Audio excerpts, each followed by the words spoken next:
Welcome to Dark Feed, where once you find the feed, it finds you. December 13th, 2020. A cold Sunday night in Texas. The roads are mostly empty, lit only by headlights and the occasional street lamp. Jason Landry, a 21-year-old student at Texas State University, packs up for a short drive home. It's just before Christmas break. He's heading to Missouri City, where his family lives. A familiar drive, about 3 hours. He's made it before, but this time he wouldn't make it out of Luling. And no one, not police, not his family, not a single eyewitness, has seen him since. Jason had finals coming up. He was studying sound recording technology, a laid-back guy, artistic, a little philosophical.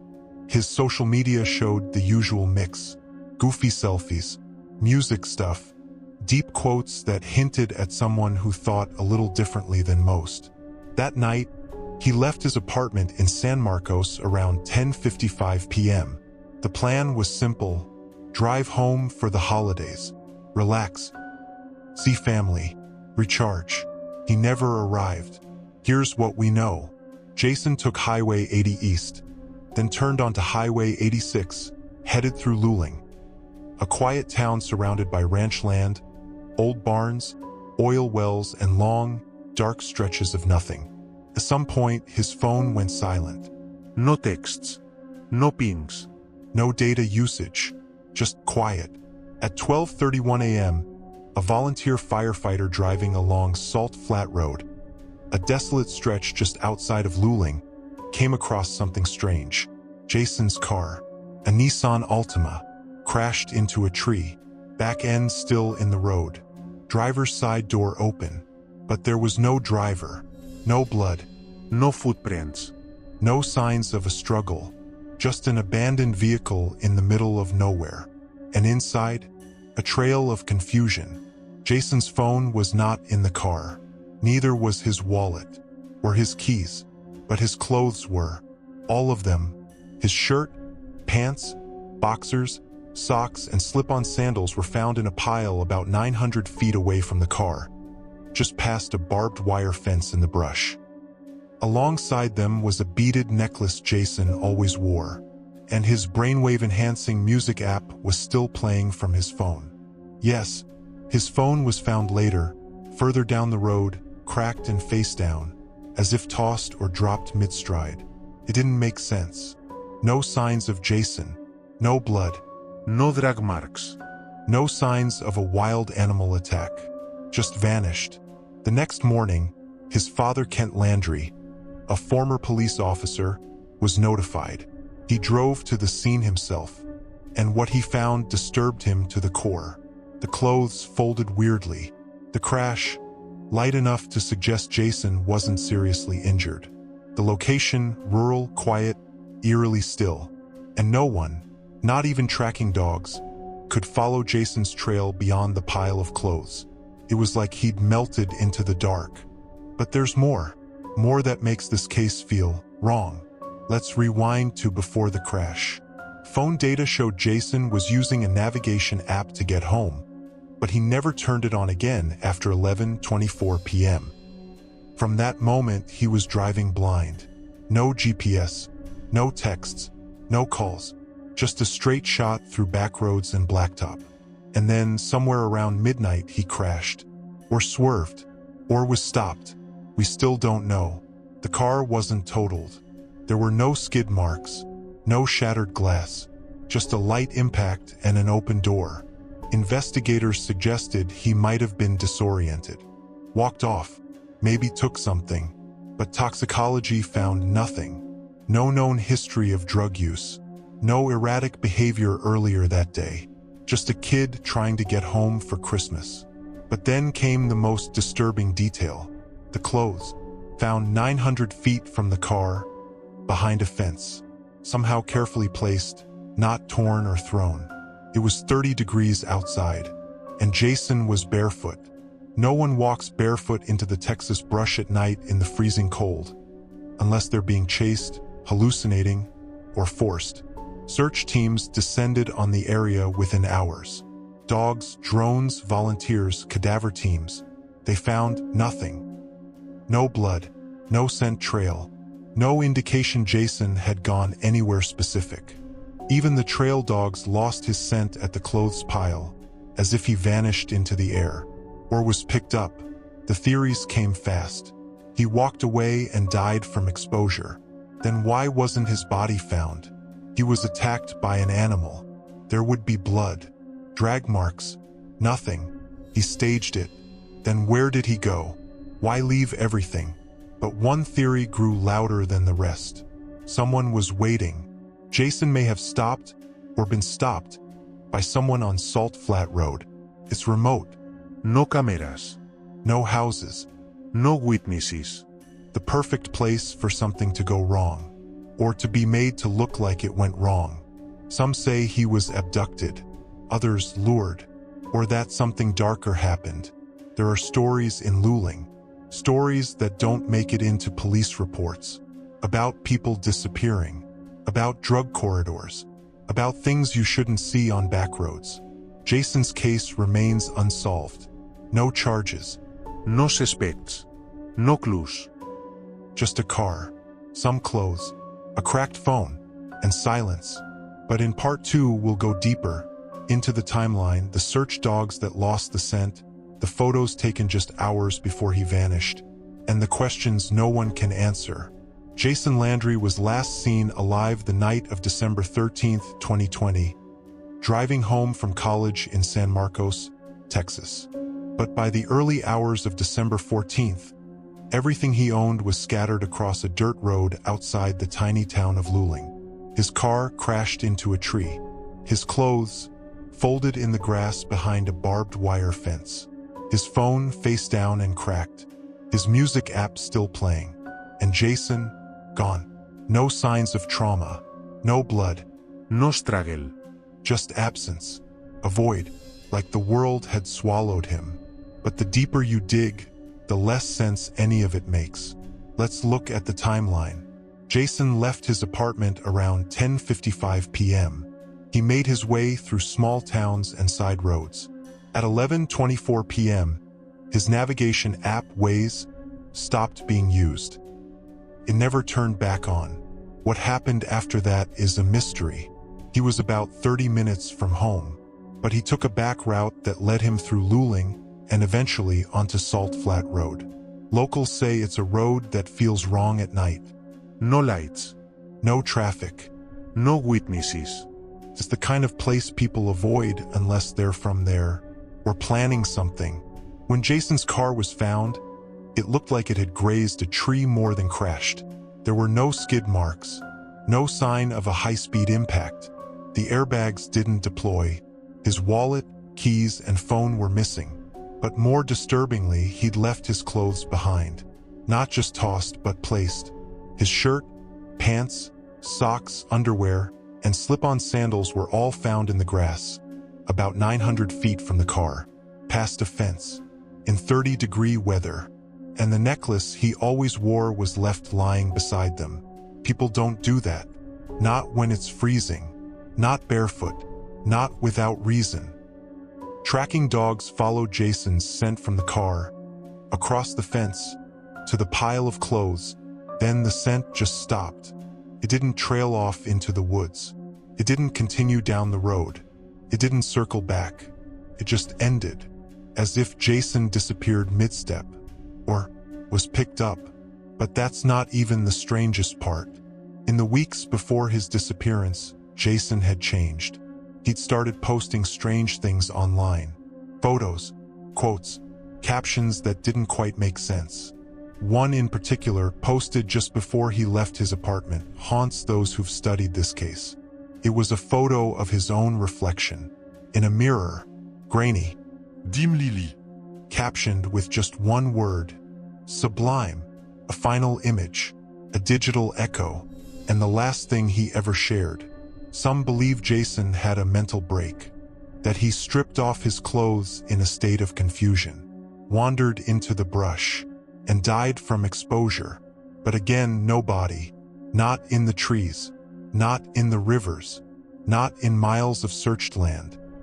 He would have turned up by now, right? Others believe he planned it, that Jason staged his own disappearance, left his things behind as a diversion, and walked away from his old life. But that doesn't track. His bank account hasn't been touched.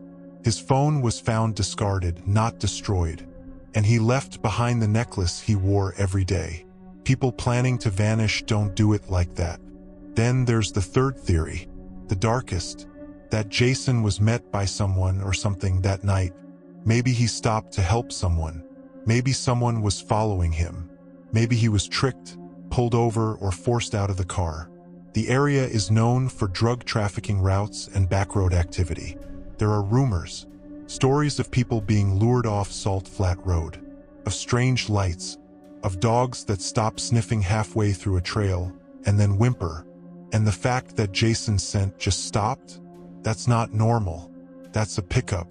That's a body being loaded into a vehicle. That's intervention. In the days that followed, search teams flooded the area. Texas Rangers, FBI, local law enforcement, volunteer groups, helicopters, drones, canines. They covered more than 3,000 acres. They searched the nearby river, ponds, barns, and fields. They found a few animal bones, trash, Jason's backpack, which contained his laptop and toiletries, still zipped and untouched. But no sign of Jason, no blood, No prints. no evidence of a fatal injury, just emptiness. Then came the theories from online sleuths. Some believe Jason was being followed before he left, that he received a message or call that led him to drive the backroads, maybe even to meet someone. But phone records show no suspicious calls, No texts. no emergency signals. Others suggest he had a psychotic break, triggered by stress or unknown drug use. But he had no history of mental illness, and toxicology showed nothing abnormal. Jason's father, Kent, believes something else. He's a former police officer. He knows how to read scenes, and from the moment he saw the clothes, he knew. You don't take off your shoes in the cold. You don't fold your clothes and walk into the woods.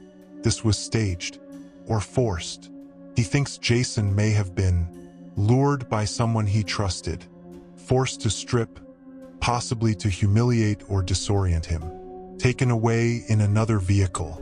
And the dogs, they support that. The lack of a trail suggests an abrupt departure, as if Jason was lifted out of the scene. 3 years have passed. Still no answers, no remains, no leads. The case is still open, still cold, still silent.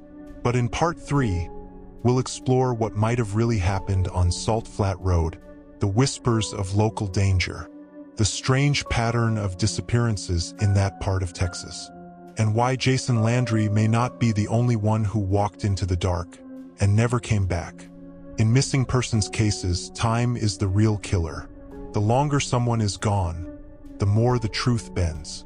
Eyewitnesses forget. Evidence disappears. Theories pile up. But in Jason Landry's case, time hasn't just obscured the truth. It's made it louder. Because the deeper you dig, the more it feels like this wasn't an accident or a choice, but something else. Something that waits at the edge of nowhere. We left off with Jason's clothes found 900 feet from his crashed car, neatly laid out behind a barbed wire fence on Salt Flat Road. No signs of a struggle, no blood, no footprints leading away. His scent trail stopped cold, as if he vanished into thin air. But maybe he didn't vanish. Maybe he was taken. And the more you study this road and this region, the more you realize something's off. The others. Jason's not the only one to disappear in that stretch of Texas. Locals talk about it in hushed tones, the corridor between San Marcos and Luling, an area full of abandoned farmhouses, old oil rigs, thick woods and ravines, no cell service. Over the last 15 years, at least 6 other disappearances have happened within a 25-mile radius of Salt Flat Road, and almost all of them share 3 eerie traits. The victims were young men, mostly between 18 to 30. They were last seen alone or driving at night. Their cars were later found abandoned, with no clear reason why. It's almost like a trap. Some theorize this region is home to an underground trafficking ring. Not human trafficking in the conventional sense, but something more chaotic. People picked at random, held, used, discarded. A shadow network operating along rural Texas highways. Jason may have been a target, or maybe he saw something he wasn't meant to see. His father, Kent Landry, has long suspected a cover-up, or at the very least, incompetence. He's begged for the FBI to take full control of the investigation. He's requested deeper geolocation data, surrounding area checks, facial recognition scans from traffic cams in the next counties over. But the answers never come. Law enforcement insists Jason wandered off, disoriented, possibly drowned, or simply got lost and succumbed to the elements. But after multiple search efforts, not even a single shred of clothing, bone, or evidence has surfaced. Nothing. And if Jason had passed away out there in the wild, anything would have turned up by now. Digital ghosts. In the weeks following Jason's disappearance, a strange phenomenon emerged. People began claiming sightings online. Blurry photos, shadowy images from Reddit, TikToks from truck stops in neighboring counties. Some even say they saw someone who looked just like Jason. Same build, same eyes, same blank stare.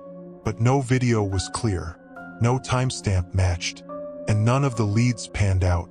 Still, the sightings continued. Quietly, sporadically, enough to make people wonder, was Jason still alive? Theories began to spiral. Was Jason abducted and brainwashed?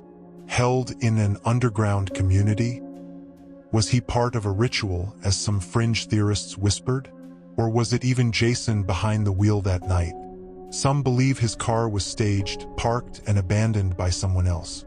That the clothes were laid out to simulate a psychotic break, to throw searchers off, and that the real Jason had already been taken.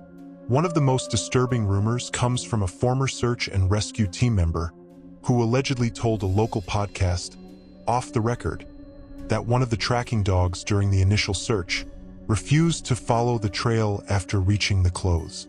It sat, whined, and turned back. That dog had never done that before. It was trained for recovery, for death, but something in those woods unnerved it. The pattern. There's a broader trend here. Across the U.S., young men have been vanishing under eerily similar circumstances.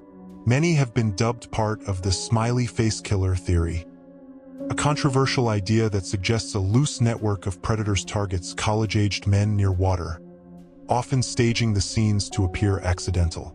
In nearly every case, the victims were found far from where they were last seen. Their clothes were missing or arranged, and their phones were destroyed or missing. Jason fits that pattern. But unlike the others, his body was never found. Jason's last known movements, that final drive through winding rural highways, ending in a crash no one heard, a car no one saw until hours later, feels too quiet, too clean. And the pile of clothes? It doesn't scream panic. It whispers ritual, or worse, message. The families fight. Jason's parents haven't stopped searching. They've set up a GoFundMe. They've launched a Facebook group dedicated to sightings, tips, and theories. They've offered rewards. They've walked the roads themselves. And through it all, they've held onto one thing: hope. But not the kind of hope you see in Hallmark movies. This is hard hope. Hope that wakes you up at 3 a.m., that makes you flinch when the phone rings, that rots slowly inside you. 'Cause how do you live in limbo? How do you keep breathing while waiting for your son's name to become a body? The road remains. Salt Flat Road is still there, still quiet, still dark, still unrepentant. People drive past the tree where Jason's car hit. They slow down. Some say they feel something, an unease, a stillness, a hum, like the land remembers, even if people don't. Jason Landry's disappearance is more than a missing persons case. It's a reflection of something deeper. How easy it is to vanish in America. How quickly a person can become a story. How thin the veil is between normal and gone. Because all it took was one turn, one road, one night. And Jason became a question. A ghost.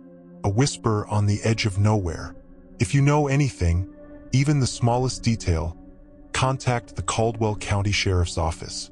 Someone out there knows. And Jason deserves more than silence.